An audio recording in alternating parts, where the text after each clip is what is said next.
cosas malas que nos hacen y cosas que nos llegan y aparentan ser buenas pero al final con el crecimiento del lado oscuro en el mundo, nos enfrentamos cada vez más a maldiciones, o sea, a operaciones de maldición sobre nuestra persona, sobre nuestras familias y amigos, sobre lo que poseemos. Ojo, pero como el maligno es el maestro de la mentira y del engaño, dice el exorcista croata Milivoj Bolovanic que puede actuar a la inversa que con maldiciones, haciéndonos creer que Dios nos da regalos, y así realizar falsos milagros, como curaciones momentáneas o hacernos parecer que recibimos ciertos dones para confundirnos. Por eso, es necesario discernir en oración, ayuno y humildad cuáles hechos vienen de Dios y cuáles del maligno, aunque todos aparenten ser sobrenaturales. ¿Qué es una maldición? Según el exorcista de España, el P. José Fortea, una maldición es una acción que se hace para dañar a otro con la ayuda de demonios. Hay maldiciones específicas para matar, para causar que uno sea poseído, para que las cosas vayan mal en los negocios, y para hacer que alguien se enferme, etc. Y las maldiciones son eficaces solo si Dios permite que tengan efecto. Cuanto más se reza, más se estará protegido contra estas cosas. La maldición es muy simplemente la ausencia de Dios o de la corrupción de la creación. La corrupción de la procreación define una maldición en su forma simple más operativa. Las maldiciones son la ausencia de Dios. En la medida en que Dios está ausente es igual a la aflicción de la maldición. Papa León XIII Institute. Brujería. ¿Son las maldiciones realmente eficaces? El P. Fortea explica. Y lo primero que hay que decir es que quien hace la maldición, así como la persona que pudo haber pedido que la maldición se haga, serán los primeros afectados por lo demoníaca. Sin lugar a dudas, ellos sufren algún tipo de influencia demoníaca, posesión, o enfermedad. El mal que desean sobrevendrá de nuevo a ellos. Un demonio nunca se invoca en vano. Pero ¿es una maldición eficaz contra la persona a quien va dirigido? Esto depende de la voluntad de Dios. Es decir, es lo mismo que con los accidentes, enfermedades o males. Durante nuestro tiempo en la tierra, Dios nos permite experimentar el bien y el mal, porque esta vida es un período de prueba, de purificación. Por supuesto, la persona que ora y vive en gracia de Dios está protegida. Mientras más uno reza y vive una vida espiritual, más se encuentra protegido. El padre Fortea, entrevista con un exorcista. ¿Qué se puede hacer para contrarrestar una maldición? Fortea aconseja. Si una persona está realmente bajo una maldición, la única forma de eliminarla es hacer justo lo contrario. Es decir, si una persona ha invocado un demonio para hacer el mal, entonces uno tiene que invocar a Dios para protegerla, ayudarla y bendecirla. El bien siempre es más fuerte que el mal. El consejo de Fortea se hace eco de la enseñanza de Cristo, pero a vosotros los que oís digo: amad a vuestros enemigos, haced el bien a los que les odian, bendigan a quienes los maldicen, oren por quienes los maltratan. Lucas 6, 27, 28. El Señor nos ha dado la oportunidad de bendecir o maldecir por el poder de nuestra lengua, así que la vigilancia es necesaria. El P. Fortea sugiere que sus feligreses utilicen las siguientes armas muy eficaces si se cree que es víctima de una maldición. Uno no puede ir mal con ellas. Rezar el rosario. Leer la Biblia. Hablar con Dios cada día. Asistir a misa con frecuencia, incluso a diario. Colocar un crucifijo bendecido y una imagen de la Santísima Virgen en la casa de uno. Hacer la señal de la cruz con agua bendita todos los días. Eliminar objetos maldecidos. La mayoría de los exorcistas están de acuerdo en que los objetos pueden ser maldecidos por algún trabajo de magia, vudú, ritos satánicos o brujería. Los objetos malditos, a veces sin saberlo, se ingieren o pueden estar con la persona causando daño a través del tacto o por mantener el objeto maldito en el hogar. Los objetos malditos deben ser encontrados y destruidos, y por lo tanto la maldición se rompe. Una cosa es dejar de comprar artefactos procedentes de países donde el vudú y la brujería son rampantes. Almas perdidas. Protección espiritual. Es importante subrayar que la vida sacramental es la protección más potente y que Dios no quiere que tengamos miedo, sino que seamos solo vigilantes, prudentes y sabios sobre la batalla espiritual. La carta de Pablo a los Efesios nos instruye a ponerse a la armadura de Dios y luego confiar. En verdad, el diablo teme al cristiano que conocen su identidad en Cristo, y están llenos de su espíritu. El Espíritu Santo viene en nuestra ayuda y nos hace espiritualmente sensibles para discernir nuestra circunstancia espiritual y cómo protegerse o ser liberados. Dios ha dado a la Iglesia toda provisión para la guerra espiritual. Un exorcista de Roma enseña. Incluso la posesión demoníaca puede convertirse en una escuela de santidad, no solo para el alma atormentada, sino también para los amigos, que rezan, sufren y se sacrifican por la curación y la familia.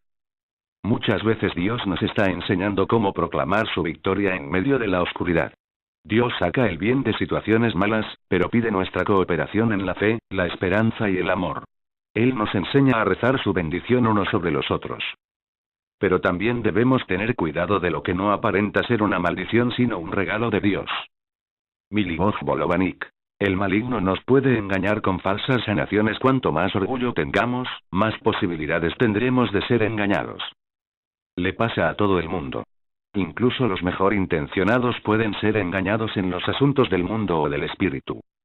En el ámbito de la mística, esto puede ocurrir incluso con los dones del espíritu, como la curación. Es una de las razones por las que la Iglesia es tan cuidadosa. Hace años, una persona que conocemos fue sanada por un vidente, pero la recuperación fue temporal y esta persona no tardó en empeorar más que cuando la aflicción original. Según Monseñor Milivoz Bolovanik, un exorcista de Croacia quien ha escrito extensamente sobre el tema, los espíritus engañosos pueden causar ilusiones visuales y auditivas, físicas y espirituales, un falso estado de éxtasis, hacer irradiar al cuerpo y causar una sensación de gran calidez en el corazón, causar una dulzura sensual, causar estigmas y otros sucesos corporales sensoriales o místicos, y curar las enfermedades poco comunes por un instante, lo que tiene su origen en los malos espíritus. En otras palabras, cualquier cosa, y pueden eliminar las enfermedades que ellos mismos han causado, o agravado. Esa no es la curación real, por supuesto, y siempre hay un precio que pagar. Los falsos regalos uno tiene que ser cuidadoso, porque los espíritus malignos son superinteligentes y sin Jesús, no somos rival para ellos. Observa a este sacerdote. Entre todos los santos, Satanás y los ocultistas prefieren mistificar imitando a San Pío de Pietrelcina. Las personas que son fanáticamente devotos del Padre Pío buscan una forma de recibir los estigmas, ser capaces de bilocar, y así sucesivamente, todo con el propósito de hacer su imitación lo más fiel posible. Espíritus engañosos pueden causar imágenes engañosas en fotografías, señala Monseñor Bolovanik, por lo que cuando nos encontramos con una señal o una persona con un don místico, primero debemos dar un paso atrás y considerar el hecho a través de la humildad, el ayuno y la oración. Pero también tenemos que tener cuidado de no ser demasiado cautelosos. Piensa cómo Jesús fue acusado, cuando hizo milagros, de operar en conjunto con el diablo, y también tenemos que mirar de cerca a cualquier persona relacionada con un suceso sobrenatural y buscar primero y sobre todo la humildad.